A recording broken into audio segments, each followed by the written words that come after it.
Winters is at the White House. A lot going on, Natalie.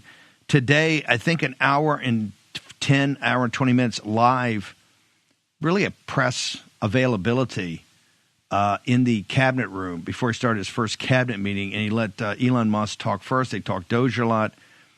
President Trump kind of went on a couple of riffs there, particularly about spending as the kindling gets ready for the firestorm that's going to happen on Capitol Hill about March 14th. And everybody's now focused, since they passed the budget resolution last night, for the reconciliation, which quite frankly could be done at any time. I know people want to do it so the tax cuts are extended into this year. But the 14th of March hangs over like a specter over Capitol Hill. Natalie Winters, today at the White House, your observations.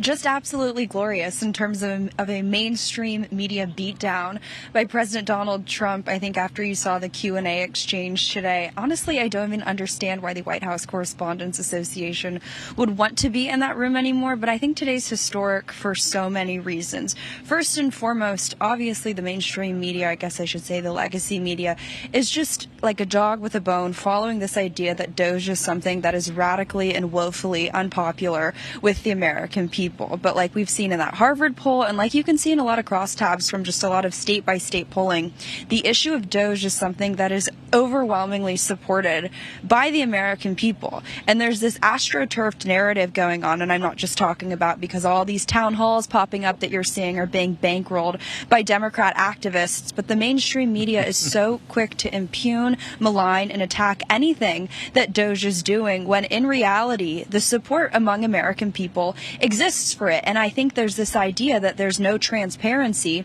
surrounding what Doge is doing, yet in the same breath that the mainstream media is peddling that narrative, they're also condemning and criticizing, right, Elon Musk for showing up at today's press briefing. We heard that narrative, I mean, I don't even know how many times from all the tents just down here. But I think another very important, you want signal not noise moment coming out, not necessarily of the White House, but sort of the other side of the coin, what was going on the Hill today at the Doge hearing. Marjorie Taylor Greene talking about a lot of this USAID corrupt grant money. They're not merely content just stopping and cutting these grants. They want to look retroactively and investigate the people who have been profiting off not just the fraud and abuse and the waste, but the intentional racketeering and, dare I say, money laundering. And when I say money laundering, I think that probably brings me to my third and most important point about what we saw go on at today's cabinet meeting.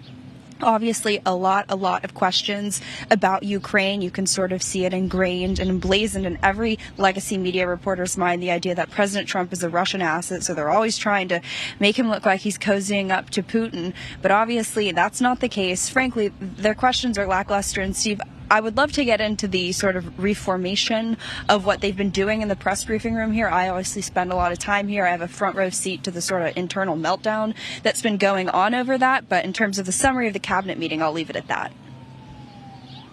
Yeah, I want to go to immediately. I'll come back to some of the details on particularly USAID and Ukraine. But I want to go Mother Jones, I guess, one of the most respected magazines, and particularly investigative magazines on the left. I think David Korn is now the editor over there.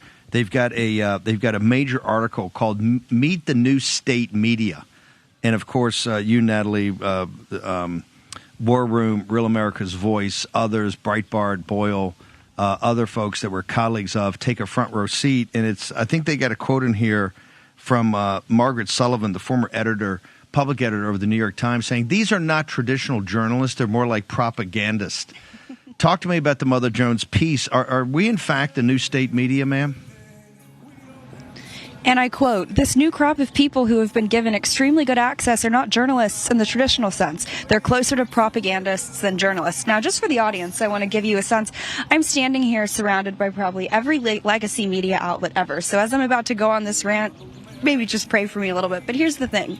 It's not just that these mainstream media outlets, these legacy media outlets, might I add, not just failing, but failed legacy media outlets, have lied to the American people for so long, covered up Joe Biden's cognitive decline, covered up the invasion at the southern border, covered up what was going on in Ukraine, covered up the Hunter Biden hard drive, and intentionally, I might add at that, not just a result of incompetence, but they colluded with the Biden White House. They never reported on it in terms of the fact-checking, the big high-tech axis of evil that they created to censor the American people about COVID-19, about vaccines, about election fraud. So spare me the idea that any of the members of this press corps who are standing right behind me right now give a damn about free speech, because they don't. They're the state media. They're the state propagandists that, frankly, the CCP would envy. All they do is carry water and carry the talking points, whether it be the intel community, the Biden regime, the Pentagon, the deep state, you name it. So spare me the performative activism. I think the White House needs to strip these people of their seats, right? They're the ones that get to choose the seating arrangements. They shouldn't even have seats to begin with. Fill it with new media. I'm so disgusted of these people and their sense of superiority. Natalie, hang on for 1 second. Hopefully I We'll make be it right through the back. break. Return to the White House. Our own Natalie Winters will